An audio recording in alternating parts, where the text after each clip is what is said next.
Hello friends, இன்றைக்கி நம்ம மீன் குழம்பு வைக்க போகிறோம். சங்கரா மீன் குழம்பு. நான் இன்றைக்கி சங்கரா மீன் தான் வச்சுருக்கேன்.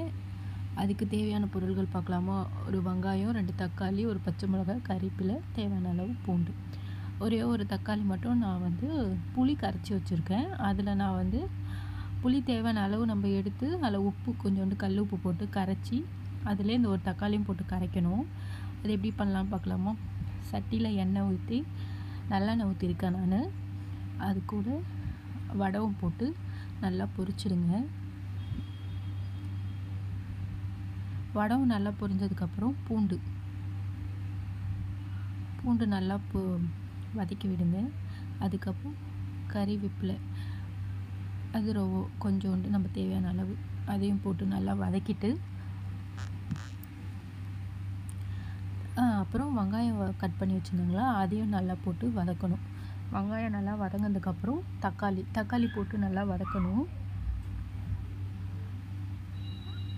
ரெண்டுமே நல்லா வதங்கினதுக்கப்புறம் நம்ம இது புளி கரைச்சி வச்சுருந்தோம் இல்லைங்களா, அதில் தேவையான அளவு மிளகாத்தூள், வீட்டு மிளகாத்தூள் அதையும் போட்டு நல்லா எல்லாத்தையும் மிக்ஸ் பண்ணிக்கோங்க.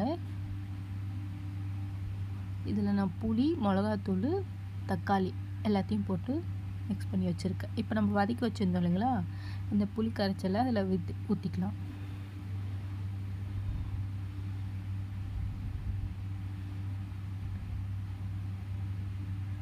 அவ்வளோதான். நல்லா எல்லாத்தையும் மிக்ஸ் பண்ணி விட்டுட்டு குழம்ப கொதிக்க விட்டுடலாம்.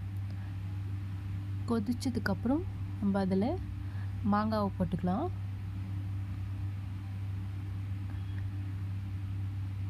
கட் பண்ணி வச்சுருந்த மாங்காய் எல்லாத்தையும் மிக்ஸ் பண்ணி மாங்காய் நல்லா கொஞ்சம் வெந்ததுக்கப்புறம் அதுக்கப்புறம் நம்ம மீன் ஆட் பண்ணிக்கலாம். நான் மீன் வாஷ் பண்ணி எடுத்து வச்சுருக்கேன். மீனை நல்லா புழிஞ்சிட்டு அதுக்கப்புறம் குழம்புல ஆட் பண்ணிக்கலாம். மாங்காய் நல்லா கொஞ்சம் பாதி வெந்தால் போதும். அதுக்கப்புறம் நம்ம மீனை ஆட் பண்ணிவிட்டு ஒரு 2-3 மினிட்ஸில் ஆஃப் பண்ணிடலாம், இல்லைன்னா மீன் குழஞ்சிடும். அவ்வளோதான். இன்றைக்கி மீன் குழம்பு எப்படி வைக்கிறதுன்னு நம்ம பார்த்தாச்சு. நீங்களும் ட்ரை பண்ணி பாருங்கள்.